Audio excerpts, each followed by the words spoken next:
Welcome to the deep dive.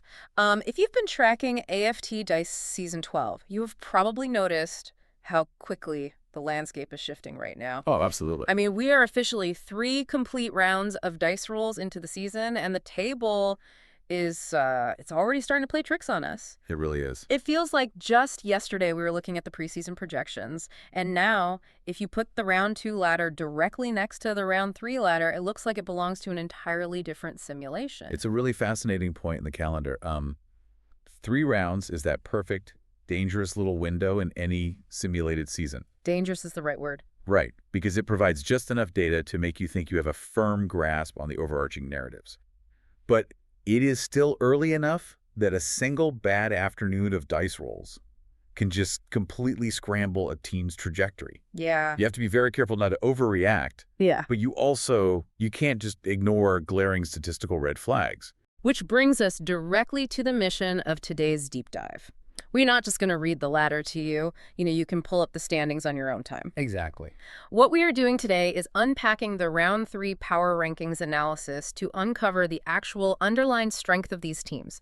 We really want to strip away those early season illusions created by lucky rolls or soft schedules.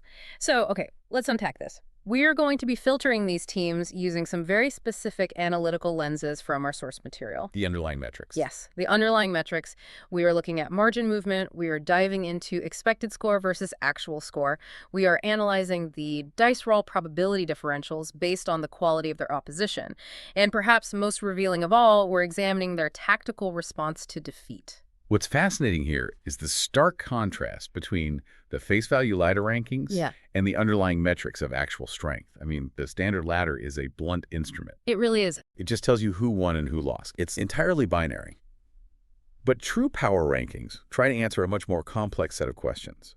They ask, how did your baseline stats hold up when the dice rolled against you? Right. And what was the strength of schedule multiplier of the teams you actually beat?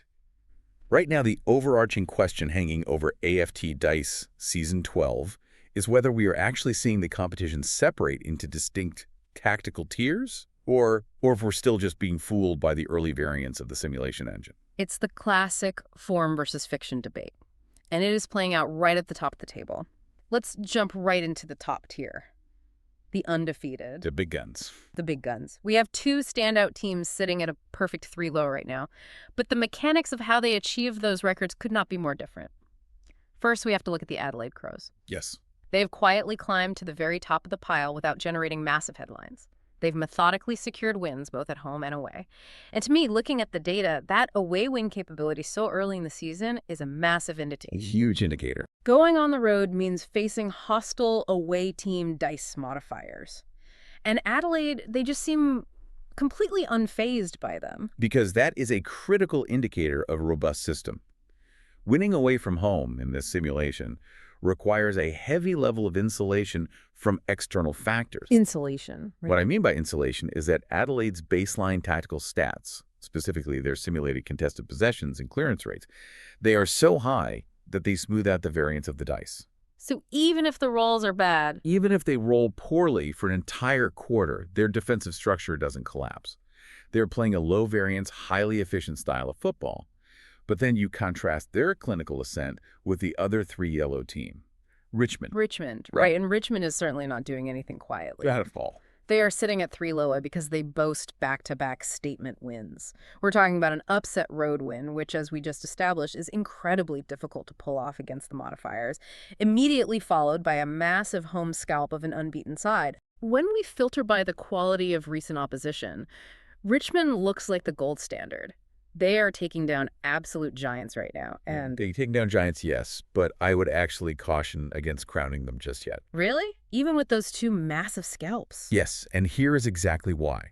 If you dig into the simulated mechanics of those wins, Richmond is playing a very high-variance aggressive strategy. Okay.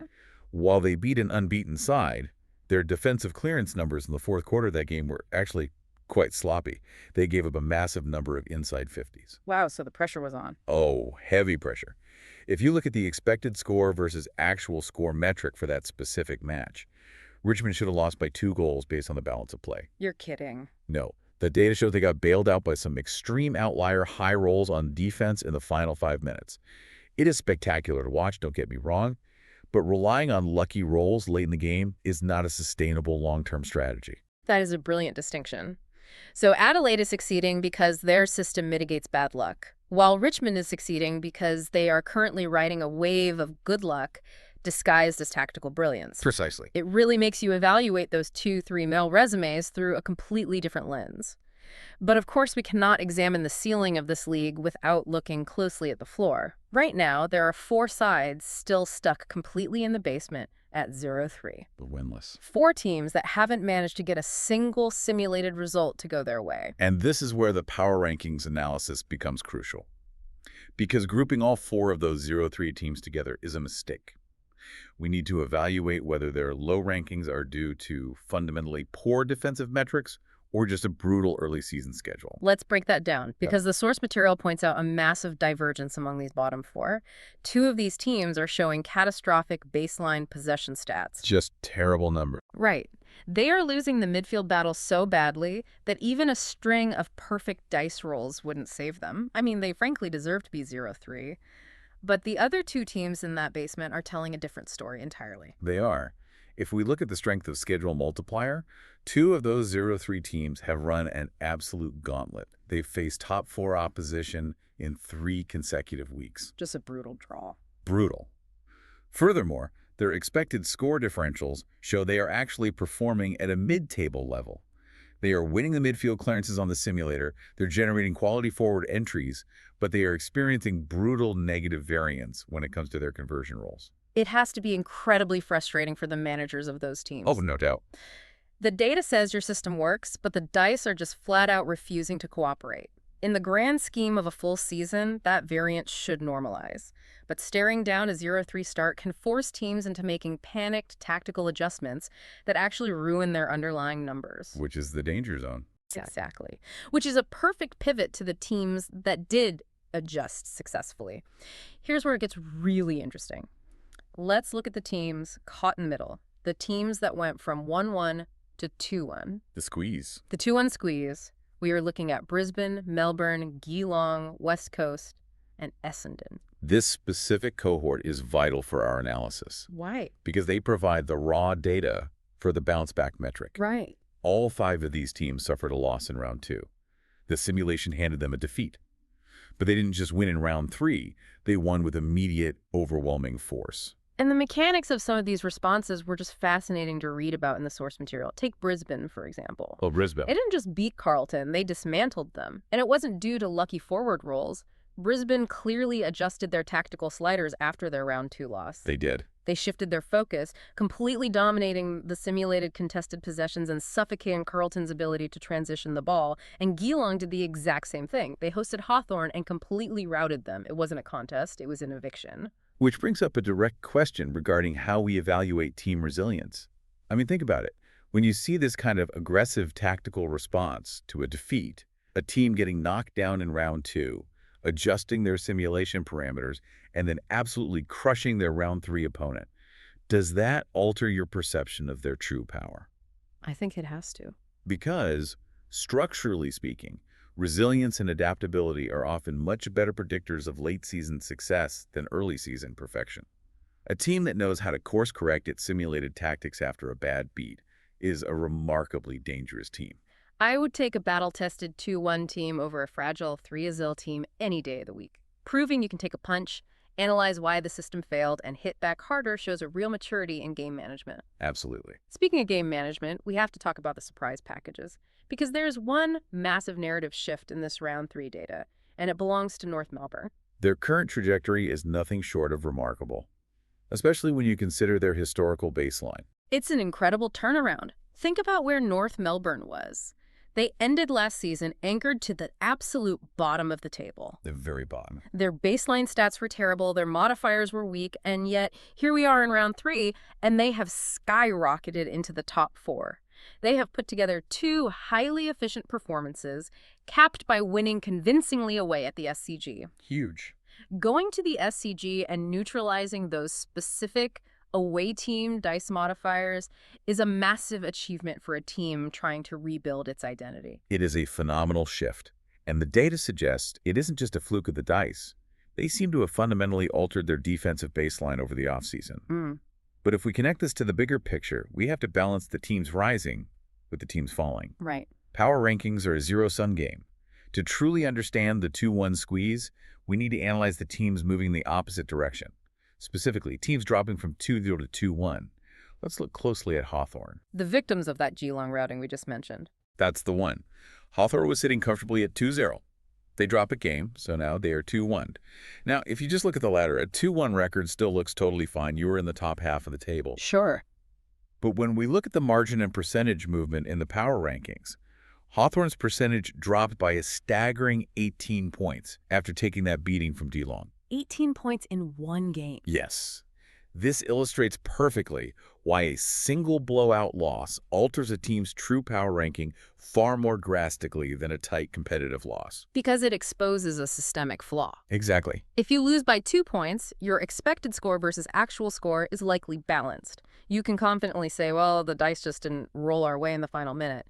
But if your percentage drops by 18 points, it means you were suffocated across the entire field. Geelong exposed a massive flaw in Hawthorn's midfield depth when the simulation forced them to defend transition play. Exactly. A massive negative differential in a single game drags down the aggregate of your previous wins. It forces us, as analysts, to question the data from rounds 1 and 2. Were they just getting lucky? Right. Were those first 2 wins against weaker opponents hiding this midfield vulnerability? Until we see how they perform in round 4, Hawthorn's true power ranking has to be penalized heavily for that percentage drop. The blowout is the anomaly that demands an explanation. Which perfectly transitions us into the local perspective. Let's talk about your Gold Coast Suns. We know you are listening, and we know you have been riding an emotional roller coaster these first 3 rounds. It has been a very volatile start. Yeah. And it requires a very objective, unsentimental look at the numbers. So what does this all mean for the Suns? Let's recount the data. The season starts brilliantly. 2 strong wins right out of the gate. You are sitting at 2-0. A great feeling. But then comes round 3, and the Suns suffer their first defeat. And it happened at the hands of that high-variance, in-form Richmond side at the MCG. This raises an important question, and it is the exact question every Gold Coast fan needs to confront right now. I know you are looking for silver linings, and yes, they are still in the top 8, but we need to look critically at their away game defensive rating against top-tier teams. Because that Richmond game exposed a tangible vulnerability in the Suns' backline. It did. The MCG is a fortress, yes, and the hostile venue modifiers are tough. But the manner of the loss matters. Richmond exploited specific one-on-one marking contests when the dice rolled against Gold Coast's isolated defenders. That is the hard truth of the simulation. But to balance that objectivity, let's look at the metrics that actually held up under pressure. Even with that vulnerability exposed, the Suns didn't suffer the kind of catastrophic system failure that Hawthorn did. That's true. Their clearance rates remained highly competitive against Richmond, and their inside 50s generation was surprisingly robust despite the hostile modifiers. Because those offensive metrics held steady, their overall percentage remains highly respectable. That is the crucial distinction to make. Gold Coast lost the game, but they protected their percentage by continuing to win the underlying statistical battles in the midfield. It wasn't a total collapse. It was a localized failure in their defensive 50 under extreme simulated pressure. And let's not forget the resume they built in those first 2 weeks. The Suns have already proven their baseline tactics can win both away and at home. Right. So you have a team that is still in the top 8 with a solid percentage, proven capability across the different venue modifiers, whose only real blemish is a localized defensive failure against a high-rolling Richmond team at the MCG. That profile suggests a team that is absolutely still a threat, provided they tweak those defensive sliders before round 4. I agree with that assessment. The deeper metrics suggest the Gold Coast Suns are genuinely a competitive side that ran into a high-variance buzzsaw, rather than a fragile team that finally had its illusion shattered. The margin containment alone insulates them from dropping too far down the true power rankings. So, bringing this all together, we have thrown a massive amount of analytical filters at you today. A lot to process. We've looked at margin movements, expected score differentials, bounce-back ability, away game fortitude, and the hidden mechanics of the dice roll probabilities. I want you to think about how you would draft your own top 8 right now. based purely on everything we've unpacked without looking at the official ladder. It is an excellent exercise in looking past the binary outcomes of wins and losses. Right. So ask yourself, would Adelaide sit at number 1 on your list because their baseline stats insulate them from bad luck? Does North Melbourne's incredible defensive turnaround secure them a spot in your top 4? Do your Suns stay firmly in the top 5 because their midfield clearance rates protected their percentage? Great questions. Which team's statistical movement surprised you the most? And who are you circling on the calendar for round 4 to see if their underlying numbers hold up under pressure? And as you mull over your own rankings, I want to leave you with a slightly deeper philosophical question regarding the mechanics of this league. Lay it on us. We talk constantly about early randomness versus firm conclusions in these first 3 games. But if early season results are heavily dictated by the variance of the simulation and the strength of schedule multiplier, at what specific point does a fragile or random winning streak actually transform a team's fundamental DNA? Oh, that's interesting. Is it possible that the mere illusion of being a top-tier team in round 3, even if it was born from pure luck and outlier dice rolls, provides exactly the psychological momentum a historically bottom-tier team needs to completely rewrite their tactical identity by round 4? Wow. Does the illusion of winning actually create the reality of a powerhouse, even in a system governed by dice and probability math? I love that. Thank you so much for joining us on this deep dive. Keep questioning those simulated numbers, look for the tactical story hidden beneath the ladder, and we will see you next time as the data continues to unfold.